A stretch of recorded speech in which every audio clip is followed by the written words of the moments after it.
네, 오늘 하나님 말씀은 빌립보서 1장 9절에서 10절입니다.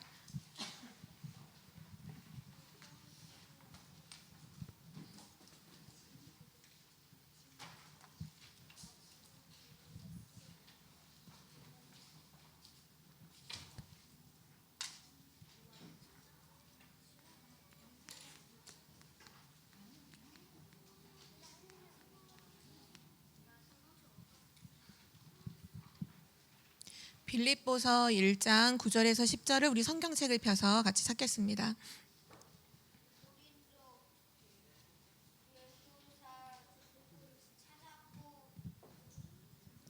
우리 한 목소리로 함께 합독하시겠습니다.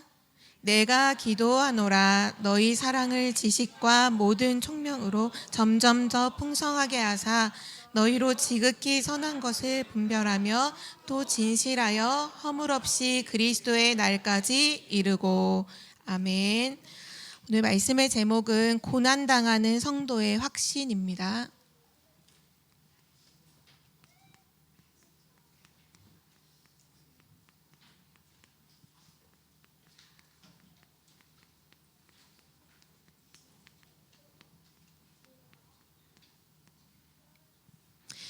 오늘 본문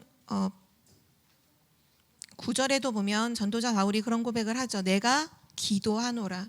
그러니까 바울은 지금도 기도하고 있는 중에 이 빌립보 교회를 향해서 편지를 쓰고 있었던 거예요. 그러니까 기도 속에서 모든 것을 했던 거죠. 우리 렘넌트들도 지금 기도 속에서 해야 될 것이 있어요. 그게 뭐냐 하면 우리의 각인을 바꾸는 건데요. 이 각인은 기도를 통해서만 바꿀 수 있어요. 그러니까 말씀은 우리가 들으면 되잖아요. 듣고 아멘하고 가면 되는데 이 기도는 내가 실제로 해야 돼요. 내가 실제로 기도해야 우리의 각인이 바뀌죠. 기도 속에서 각인할 게 뭐냐 하면 바로 7망대입니다. 우리 오늘 찬양을 하면서도 기도를 통해서도 그 찬양 속에 계속 이 7망대를 담고 있었고 기도 속에서도 이걸 담고 있었죠. 실제 렘넌트에게 이것이 지금도 기도 속에서 누려지고 있어야 돼요. 예배를 그냥 드리는 게 아니라 이 기도 속에서 예배를 누리는 렘넌트가 돼야 돼요. 다시 한번 그래서 우리 렘넌트들이 요번 한 달 동안에는 실제 이거를 확실한 기도문으로 렘넌트들이 만들어서 그 기도문을 가지고 계속 기도하는 렘넌트가 되길 바랍니다. 첫 번째는 뭐냐? 우리 뭘 기도해야 되느냐 하면 성삼위 하나님이 나에게 충만하게 임하도록 기도해야 돼요. 왜냐하면 하나님이 지금 우리와 함께 하시기 때문이죠. 요셉도 그랬어요. 요셉도 하나님의 영에 완전히 감동됐잖아요. 다윗도 머리에 이게 기름, 사무엘 선지자가 와서 머리에 기름을 부어준 이후로 이날 이후로 하나님의 영에 크게 감동됐어요. 결국 모든 렘넌트들이 가장 먼저 누렸던 축복이 뭐냐 하면 이 성삼위 하나님으로 충만하게 되어지는 것. 지금도 말씀으로 구원으로 능력으로 역사하시는 그 하나님으로 충만하게 되어지는 그 사실을 기도로 계속 누렸던 거예요. 우리 렘넌트들도 그 어떤 기도보다 세상 불신자들이 하는 그런 기도 말고 오늘도 하나님이 나에게 충만하게 역사하시도록 하나님의 영으로 충만하게 되어지도록 우리 기도하는 렘넌트들이 되기를 바랍니다. 그리고 나서 두 번째죠. 보좌의 축복. 이 보좌의 축복이 실제 내 안에 임하도록.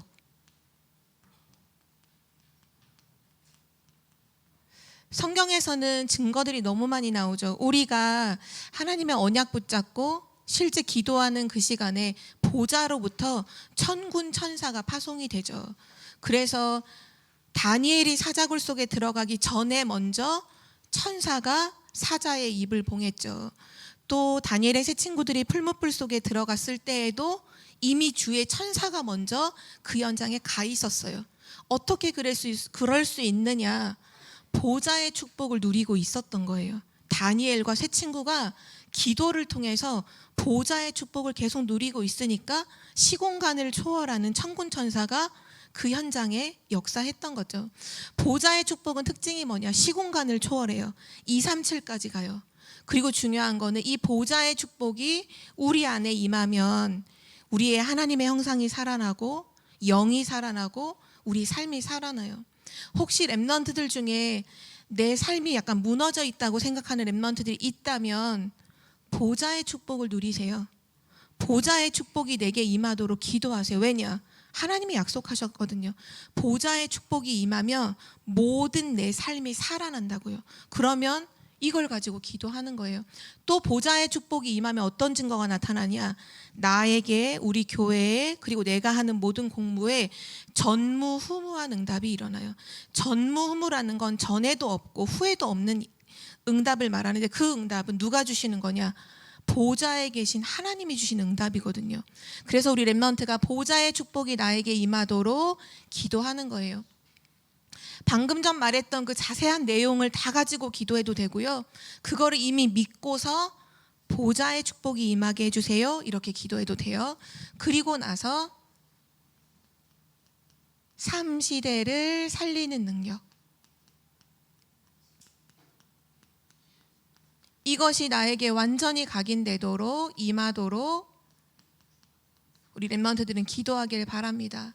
우리의 모든 과거, 여러분이 어떤 가정에서 태어났든지 어떤 영적 문제를 가지고 있든지 어떤 가문의 배경을 갖고 있든지 다 살릴 수 있는 능력이에요.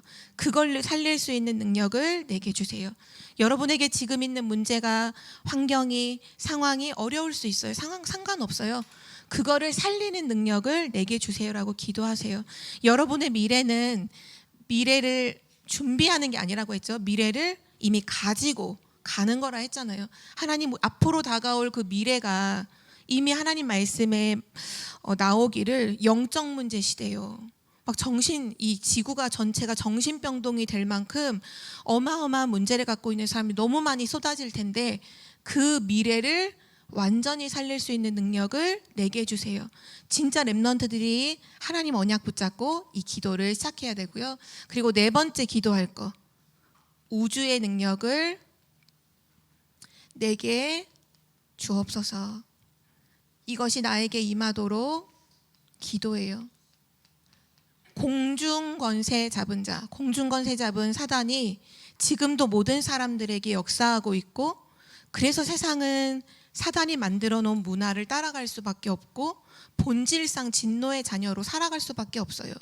그래서 우리 렘넌트들이 지금 공중권세 잡은 사단을 이길 수 있는 하나님 우주의 능력을 저에게 부어주세요 라고 기도하고요. 그리고 다섯 번째, 오력이죠. 하나님이 위에서 주시는 다섯 가지 힘, 영력, 지력, 체력, 경제력, 인력이 내게 임하도록 기도하세요. 자세하게 기도해도 돼요. 하나님 다니엘에게 주셨던 그 힘을 저에게 주세요. 하나님 요셉에게 주셨던 그 힘을 저에게 주세요. 사무엘에게, 사울에게, 또 모세에게 주셨던 하나님 그 힘을 저에게 주세요. 왜냐? 렘넌트 7명이 전부 이 오력 가지고 세상을 살렸으니까요. 요 가지고 기도하고, 그리고 우리는 언약의 여정을 걸어가고 있기 때문에 실제 하나님 나에게 주신 이 언약의 여정을 미리 누리며 갈 수 있도록 내게 망대로 세워지게 해주세요 라고 기도하고요. 마지막 7번째, 하나님이 가장 원하시는 거죠. 하나님, 우리 교회 안에 237 치유 서밋에 뜰이 세워지게 해주시고, 또 내 안에도 3가지 뜰이 세워지게 해주세요. 이것이 세워지도록 이 7가지를 기도 속에서 뭐 하면 되느냐? 계속 각인하는 거예요. 기도 속에서 계속 각인하면서 렘넌트들이 기도할 때 뭐라고 말씀하셨냐? 이 각인된 것은 반드시 각인이 되면 그 다음부터는 뿌리를 내리죠. 이 뿌리가 내려진 것이 바로 망대가 된 거다. 각인이 안 되면 뿌리는 없어요. 먼저 심겨야 돼요. 심겨야 뿌리가 내려요. 랩런트들이 응답받으려고 하지 말고 계속 요거 가지고 계속 기도하면 어느 날 뿌리가 내리는데요. 그러면 망대가 돼요. 망대 안에는 세 가지가 있는 거 알고 있죠? 플랫폼, 파수망대, 안테나가 있어요. 이번에 세계 랩런트 대회 때 우리가 두 가지 특강을 들었는데요. 그중에 한 가지 첫 번째 특강이 뭐였냐면 마약 중독 사역을 하고 계시는 장로님이 특강해 주셨던 거 랩런트 기억해요? 그때 그 그림 이렇게 영상으로 약간 새 비슷하게 이렇게 생긴 게 막 걸어가면서 뭔가를 이렇게 먹잖아요. 마약을 흡입하면 그때부터 막 이상한 행동을 했던 거, 그 영상 봤던 거 기억하죠? 중요한 거는 그때 그 장로님이 뭐라고 설명을 하셨냐면 이 마약 중독자들이 정말 신기한 게 마약을 내가 끊으려고 다른 지역에 있는 사람이 대구로 이사를 온 거예요. 근데 어느 날 정말 우연히 만나서 친해졌는데 그 만난 사람도 마약 중독자. 이상하지 않아요? 내가 마약 중독자인데 내가 마약을 끊으려고 지금 있는 모든 것을 다 정리하고 다 짐 다 싸서 이사를 완전 다른 곳으로, 나를 전혀 알지 못한, 내가 마약한다는 걸 전혀 알지 못하는 사람이 있는 동네로 가서 첫 번째 친해진 사람을 딱 만나는데 그 사람이 마약 중독자. 또 어디에 가요? 또 어디에 가서 병원에 가든지 어디 뭐 동사무소를 가든지 어디 가잖아요. 또 가서 얘기를 하고 좀 친해졌는데 보니까 또 마약 중독자. 그게 왜 그런지 알아요? 그게 그 사람의 플랫폼이라서 그래요.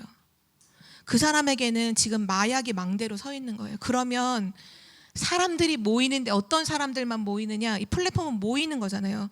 마약 중독자들만 만나게 되는 거예요. 신기하죠? 불신앙이 내게 각인돼 있잖아요. 그런 불신앙도 각인된 만큼 뿌리를 내리는데 가면 늘 불신앙하는 사람만 딱 만나요. 교회 안에도 딱 모이면 불신앙하는 사람들끼리 딱 모여요. 뭐라고 누가 이게 우리 약속한 것도 아닌데 각인된 대로 그대로 딱 만나요. 근데 복음을 가졌다. 그러면 복음 가진 사람끼리 딱 만나요. 왜냐? 부정할 수가 없어요. 망대로 세워진 거는요. 그 안에 플랫폼, 파수망대, 안테나가 다 있는 거예요.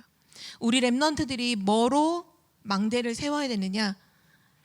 이걸로 하나님 주신 것으로 각인해야 돼요. 그래서 그걸로 망대를 세워야 돼요. 그러면 그런 플랫폼이 만들어져요. 그리고 거기서 계속 빛을 비춰요. 그리고 하나님과 계속 소통이 돼요. 하나님과 계속 소통이 이루어져요. 망대가 세워지죠. 이 각인된 게 뿌리 내리면 망대가 되어지고 이 뿌리 내리면 체질이 되죠. 그 체질된 것을 가리켜서 파수꾼이다. 그 체질된 사람을 가리켜서 파수꾼이다 라고 하는 거예요. 이번에 랩런트 대회 때 우리 랩런트들이 마지막 전도자의 고백 때 여러분을 파수꾼으로 하나님이 부르셔서 중요한 메시지를 그때 주셨죠. 뭐라고 말씀하셨냐면 여러분은 가정의 파수꾼이라 하셨어요. 밥 먹으러 가지 말고 랩런트로 가라. 또 랩런트는 학교 현장에 파수꾼으로 불러주셨죠. 학교에 공부하러 가지 말고 망대를 세우러 가라. 자, 지금 우리 다 계약을 했어요. 그렇죠? 이미 8월 중순 때 계약한 친구도 있고 8월 하순에 다 계약해서 우리는 학교를 다니고 있어요. 여러분이 지금 학교에서 뭐에 집중하고 있어야 되냐면 이 학교에서 이것만 여러분이 기도하면 돼요. 망대 세우는 거. 나는 학교에 가서 그게 아침이든지 또는 쉬는 시간이든지 나는 학교에 가서 이 기도를 한다고 하는 랩런트가 혹시 있을까요? 나는 학교에 가서 난 이 기도한다. 이 7망대 세우는 기도하고 있다. 랩런트 있나요? 아무도 없어. 그래서 우리가 망대를 세워야 돼요. 랩런트들, 지금 여러분이 학교 갔을 때 월요일날 학교 가기 전에 먼저 이거를 딱 결단을 하고 가요. 아, 나는 학교에 공부하러 가는 게 아니라 나는 망대를 세우러 간다. 그리고 나서 여러분의 미래죠. 미래를 가지고 가라고 하셨어요. 여러분이 앞으로 가야 될 현장, 거기에는 사실은 미래가 없어요. 여러분이 가야 될 현장에는요, 다 죽이는 것밖에 없어요. 그래서 여러분이 살리는 미래를 가지고 학교 현장, 세상 현장, 237 현장 다 가야 돼요. 오늘 기도 속에서 이 각인하는 거, 이것이 하나님이 가장 원하시는 거고요. 우리 렘넌트가 도전해야 될 모든 것인 줄 믿습니다. 오늘 말씀을 이제 확인해 볼게요. 특별히 이거 빌립보서 9월 한 달 동안은 고난에 대한 정확한 답을 우리 붙잡는 렘넌트가 되기를 바랍니다. 고난에 대해서 하나님이 확실한 답을 주고 계시죠.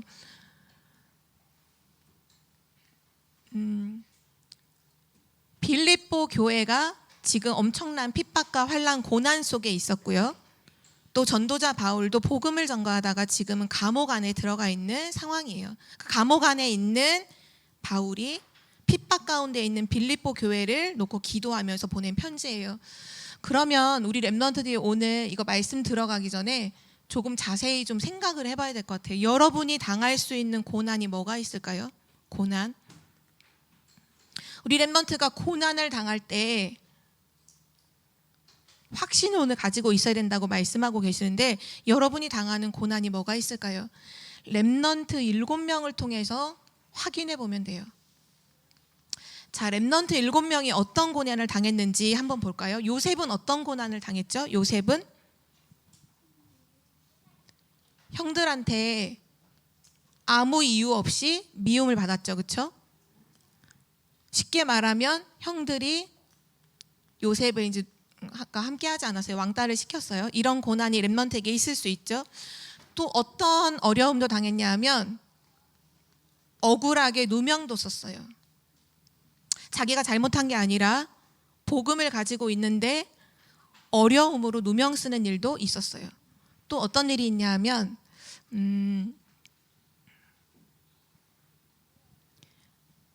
다니엘 같은 경우에는 다니엘이 총리가 됐을 때 왕의 신임 받는 것을 되게 싫어해서 모함하는 일도 있었죠. 이게 모함이라는 거, 나쁜 계략을 꾸며서 그 사람을 어렵게 만드는 거. 예를 들면 여러분을 어렵게 만들기 위해서 어떤 나쁜 일을 꾸미는 일도, 그런 일도 당할 수도 있어요. 또 엘리야 같은 경우에는 지명수배를 받았죠. 엘리야는 지명수배를 받. 엘리야를 잡으면 포상금을 주겠다 하고 잡히면 이제 엘리야는 죽는 거죠. 그리고 막 죽음의 위기, 환난, 핍박, 이런 일들을 성경에 있는 복음 가진 렘넌트들이 굉장히 많이 당했어요. 우리 렘넌트들도 이런 일을 당할 수 있어요. 앞으로 시대가 워낙 악하기 때문에 복음 가진 것 때문에, 우리가 복음 증거 안 하는 것 때문에 우리 렘넌트들이 어려움을 당할 수가 있어요. 근데 그때 고난을 당하고 있는 그때에 복음 가진 하나님 자녀가 오늘 가져야 할 확신이 뭔지를 우리 렘넌트가 정확하게 언약으로 잡아야 돼요. 첫 번째로 보면 하나님의 시작이에요. 하나님의 시작. 오늘 5절 말씀에 보면, 빌립보서 1장 5절에 보면 우리가 처음부터 복음에 관한 일에, 복음에 대한 일에 우리가 참여하고 있다. 복음을 위한 일에 참여하고 있다. 이 얘기를 하고 있죠. 처음부터 복음을 위한 일에 참여하고 있다. 전도자 바울은 알았어요. 전도자 바울은 자기가 지금 복음 증거하다가 감옥소 간 것도, 또 지금 빌립보 교회가 어려움을 당하고 있는 것도 문제나 고난으로 본 게 아니라 뭐라고 얘기하냐면 우리가 지금 복음을 위한 일에 참여하고 있다. 이거 다 복음을 위한 일이다 라고 고백을 해요. 근데 렘넌트가 꼭 기억할 것은, 여러분이 복음으로 시작하면 빌립보서 1장 6절에 하나님 뭐라고 약속하셨냐? 복음으로 시작하면 하나님이 이루신다고 약속하셨어요. 너희 안에서 착한 일을 시작하신 이가 그리스도 예수의 날까지 이루실 줄을 내가 확신하노라. 렘넌트가 복음으로 시작하잖아요. 복음을 위한 일로 모든 걸 시작하면요, 반드시 하나님이 이루신다는 걸 꼭 확신해야 돼요. 여러분이 하는 게 아니라 여러분은 그냥 복음 언약만 잡고 있는데 하나님이 이루시죠. 그래서 오늘 우리가 읽었던 빌립보서 1장 9절에서 10절에 보면 우리가 복음으로 시작하고 그 속에서 하나님이 모든 걸 이루시는데 만약에 고난을 당한다면, 복음 누리고 있는데 고난을 당한다면 뭐 하면 되느냐? 지극히 선한 것을 분별하라고 하셨어요. 지극히 선한 것을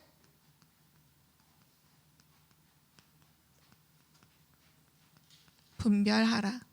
이것이 복음 가진 사람이 고난을 당했을 때 가장 먼저 해야 될 일이에요. 지극히 선한 것을 분별해라.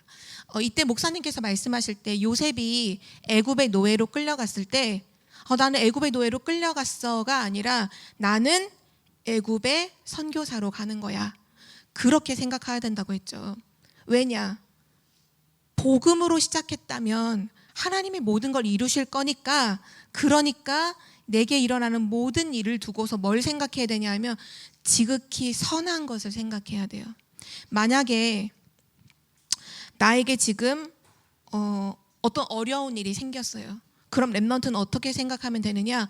지극히 선한 걸 생각해. 여기를 살리라고 그래서 나를 여기 렘넌트로 부르셨구나. 나를 여기를 살리라고 그래서 나를 파수꾼으로 세우셨구나. 이렇게 생각해야 돼요. 어떤 사람이 지금 나를 너무 괴롭히고 힘들게 해요. 그러면 렘넌트는 복음으로 시작한 게 맞다면, 중요한 건 이거예요. 시작이 복음이어야 돼요.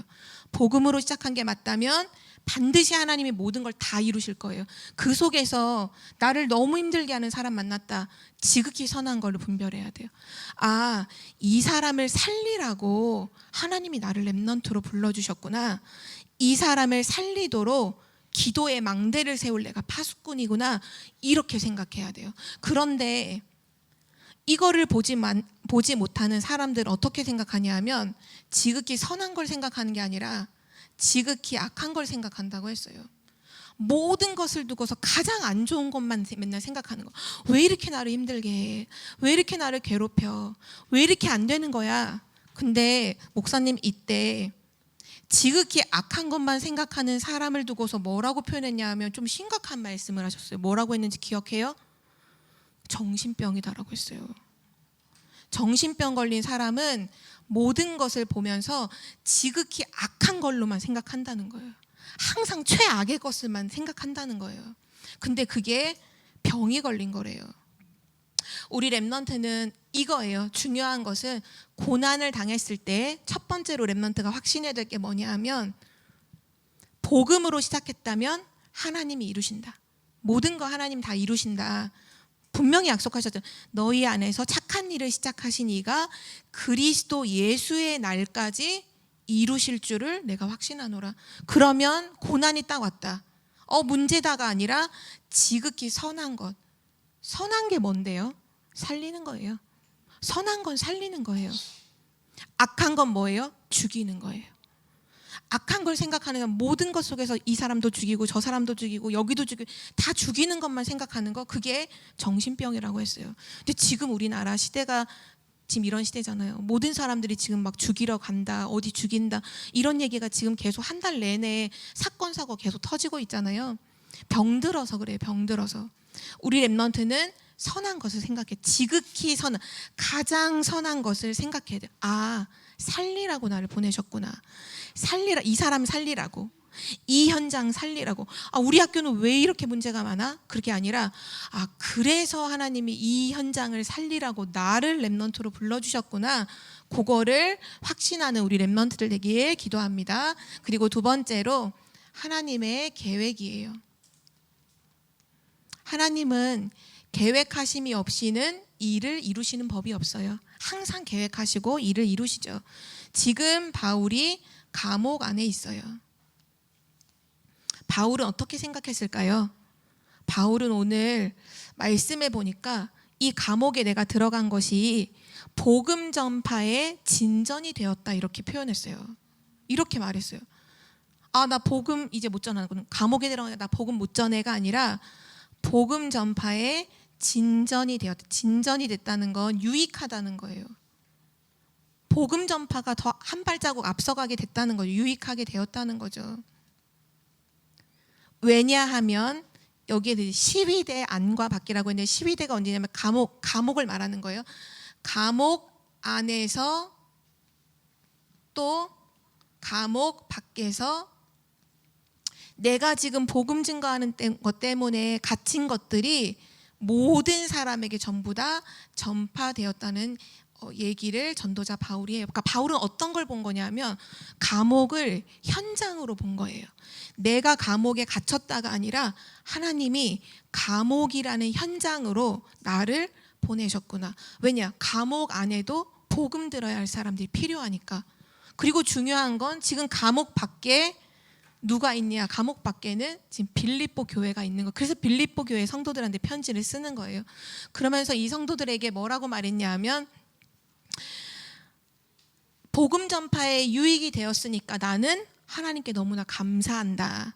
그런데 실제로 이 빌립보 교회에 바울이 감옥에 들어간 것 때문에 두 종류의 사람들이 나왔어요. 어떤 사람들이 나왔냐면 그 일 때문에 시험 드는 사람도 나왔고요. 또 그 바울이 감옥에 들어간 것 때문에 도리어 담대함을 얻어서 담대히 복음을 증거하는 사람도 나왔어요. 자, 여러분은 어느 편에 있을 거예요? 자, 여러분은 어느 편에 서 있을 거예요? 전도자 바울이 지금 복음 증거하다가 감옥에 들어갔어요. 뭐 예를 들면 이렇게 구체적으로 설명할게요. 우리 담임 목사님이 복음 증거하다가 아무 이유 없이 감옥에 갇히게 된 거예요. 여러분 그러면 여러분 어떤 사람으로 서 있을까요? 시험 드는 사람? 담대히 복음 증거하는 사람? 여러분 어떤 모습으로 서 있을까요? 전도자 바울은 어느 곳을 가든지 그 속에서 뭐를 항상 생각했냐 하면 하나님의 계획을 생각했어요. 왜냐? 복음으로 시작했잖아요. 항상 기억해야 돼. 복음으로 시작하면 하나님이 이루시는 거예요. 그럼 그 속에서 감옥에 갔다? 그거는 고난이 아니라고 생각했어요. 그거는 축복이라고 생각했어요. 감사한 일이라고 생각했어요. 왜냐? 그걸로 인해서 감옥 안에도 복음이 증거될 수 있다면 나중에 그러면 전도자 바울이 감옥 안에서 중요한 제자를 한 명 찾았어요. 그 사람이 누군지 알아요? 오네시모라는 사람이에요. 그 사람이 나중에 골로새 교회죠. 골로새 교회의 목사님이 되었어요. 그러니까 어디를 가든지 우리는 하나님 계획 밖에 있는 사람이 아니라 계획 안에 있는 사람이죠. 그래서 렘넌트는 어떤 고난이 왔을 때 시험에 들면 안 돼요. 낙심하거나 흔들리거나 포기하거나 시험에 들면 안 돼요. 오히려 뭐 해야 되냐면 담대히 복음을 말할 수 있어야 돼요. 우리 렘넌트들이 그런 렘넌트가 되기를 기도합니다. 그래서 마지막 세 번째 바울의 소원이 나오죠. 바울의 소망.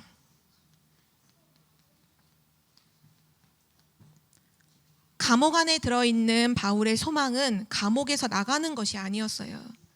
뭐라고 얘기하냐면 이렇게 말했어요. 살든지 죽든지. 이 말은 뭐냐 하면 나는 살아도 좋고 죽어도 좋아.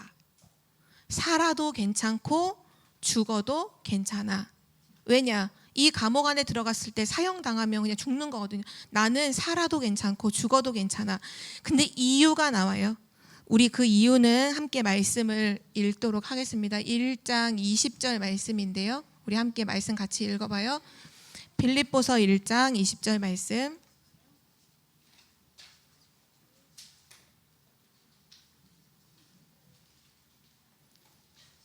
빌립보서 1장 20절 말씀. 네.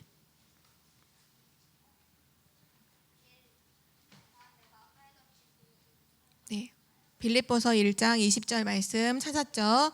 우리 한 목소리로 같이 읽겠습니다.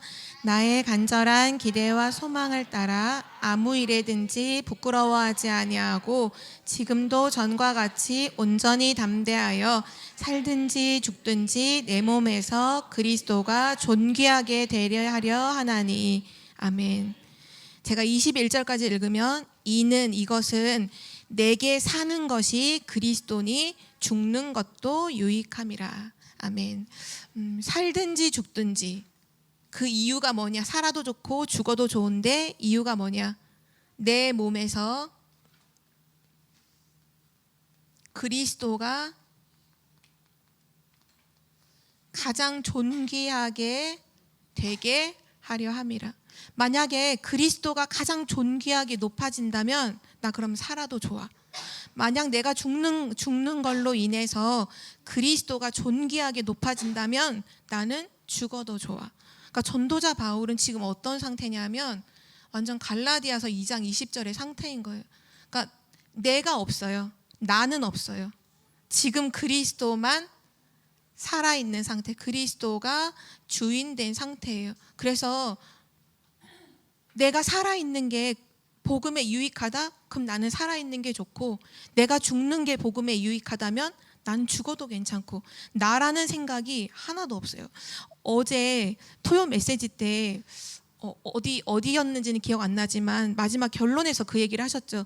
하나님이 가장 원하시는, 필요로 하시는 사람이 누구냐? 내가 없는 사람, 나라고 하는 것이 없는 사람, 그 사람이 하나님께 가장 필요하다라고 하셨죠. 바로 전도자 바울이 그 상태였어요. 나라고 하는 것이 하나도 없어요. 내 생각, 내 계획, 내 주장이 하나도 없어요. 그래서 내가 살아도 내가 죽어도 그냥 그리스도가 존귀하게 되고 그리스도가 증거된다면 난 그걸로 너무 기쁘고 행복하다. 그것이 바울의 그냥 하는 얘기가 아니라 소망이었어요. 소망. 근데 오늘 그 20절에도 보면 나의 간절한 기대와 소망이라고 했잖아요.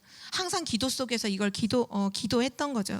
우리 랩런트들이 오늘 또 9월 한 달 동안 고난에 대한 많은 말씀들을 가지고서 고난에는 어떤 확신을 가져야 되는지, 자세를 가져야 되는지 이런 말씀들을 답으로 붙잡을 거예요. 앞으로 랩런트는 꼭 기억해야 돼요. 2030년부터 2080년까지 렘넌트는 여기에 주역으로 부름을 받았어요. 지금은 준비하는 시간이에요. 근데 앞으로 이 시간이 어떤 시간이 될 거냐? 이미 우리 메시지 나온 것처럼 노바디 나띵의 현장이 될 거예요. 아무도 나를 도와주지 못할 거고요. 아무것도 없는 현장이 될 거예요. 거기서 이런 일들을 다 당할 수도 있어요. 당하지 않을 수도 없을 것 같아. 이런 일을 다 당할 것 같아. 왜냐? 그 정도로 시대가 너무나 악해요. 지금 전 세계가 복음 없는 것으로 막 휘몰아쳐 가고 있어요. 2030년부터 2080년까지 이런 고난을 당하기 전에 먼저 렘넌트가 가지고 있어야 돼요. 가지고 가야 돼요. 고난 당해서 그때 헤매는 게 아니라 미리 가지고 있어요. 복음으로 시작했다면 하나님이 이루신다. 고난이 오면 지극히 선한 것, 살리는 것을 꼭 생각해야 돼요. 이 사람은 어떻게 살릴까? 이 현장을 어떻게 살릴까? 우리 가족을 어떻게 살릴까? 이 친구를 어떻게 살릴까? 그게 하나님의 뜻이에요. 여러분이 어떤 상황에 있든지 복음은요, 증거되게 되어 있어요. 그게 하나님의 계획이기 때문이죠. 그때 여러분은 시험에 들 것인지 아니면 담대히 복음을 증거하는 증인으로 설 것인지, 결국은 우리의 소망은 이거죠. 내가 살아도 죽어도 그리스도가 가장 존귀하게 되는 거. 그래서 마지막 결론으로 요거도 보면 지금 2023년이잖아요. 앞으로 몇 년 남았어요? 2030년까지? 몇 년 남았죠? 7년? 그게 준비하는 시간이에요, 여러분. 그때 이 시간을 허투루 보내면 안 돼. 지금 7년 이 시간이 진짜 망대를 세우고 여러분의 정말 중요한 것들을 싹 다 편집하고 각인시켜야 되는 너무너무 중요한 시간이죠. 그래서 결론으로 오늘 하나님께서 우리에게 뭐라고 말씀하셨는지 확인해 보면 결국 7망대를 각인시켜야 돼요. 각인하기 위해서 렘넌트가 이거 필요해요. 각인하려면 집중해야 돼요. 분산돼서는 절대 각인이 안 돼요. 그래서 렘넌트가 7망대 세우는 걸 가지고서 집중하는 게 필요해요. 전사님이 이건 미션으로 줄게요. 여러분이 7망대를 가지고 기도문을 꼭 만드세요. 이거 렘넌트들만 만들지 마시고 우리 청주복음교회 모든 성도님들이 이거 7망대 가지고 기도문을 진짜로 만드세요. 만들어 보면 알아요. 이게 내가 메시지가 정리가 안 돼 있거나 이게 안 되면 만들어지지 않거든요. 근데 이 기도문을 만드는 과정이 곧 각인되는 과정이에요. 그래서 꼭 나의 7망대 기도문을 내가 가지고 있어야 돼요. 그걸로 기도하고 있어야 돼요. 그냥 아무 때나 하지 말고 진짜 요번에 요거 기도문 꼭 작성해 보고요. 그리고 나서 렘넌트들이 고난 당했을 때 뭐만 하면 되느냐? 지극히 선한 것을 분별해라가 살리는 쪽으로 가라는 거예요. 살리는 쪽. 항상 살리는 쪽으로 가세요. 왜냐? 이유가 뭐냐? 우리는 렘넌트니까. 우리는 이 시대 재앙 막는 우리는 파수꾼이니까. 우리의 정체성, 우리의 정확한 언약이 이거기 때문에 렘넌트는 고난이 오면 언제든지 살리는 쪽으로 가고요. 그리고 뭐에 지금 집중하느냐? 7망대 각인시키는 거에 집중해야 돼요. 만약에 1년이 지나고 2년이 지났는데도 내가 여전히 이걸 각인이 안 된 상태로 그냥 넘어가면 안 돼요. 왜냐? 나를 지킬 수가 없어요. 다른 사람도 살릴 수 없어요. 지킬 수 없어요. 이 망대는 곧 나를 지키고 현장을 지키기 위해서 만드는 거잖아요. 그래서 우리 렘넌트들이 7망대 완전히 각인하고 고난 속에서 살리는 것을 선택하는 렘넌트들 되길 기도합니다. 하나님 감사합니다. 오늘 주신 하나님의 말씀을 붙잡고 기도로 망대를 세우는 렘넌트가 되게 하옵소서. 우리의 시작이 언제나 복음, 그리스도가 되게 하시사 하나님께서 모든 걸 이루어 가심을 보는 증인이 되게 하옵소서. 감사드리며 예수 그리스도 이름으로 기도드립니다. 아멘.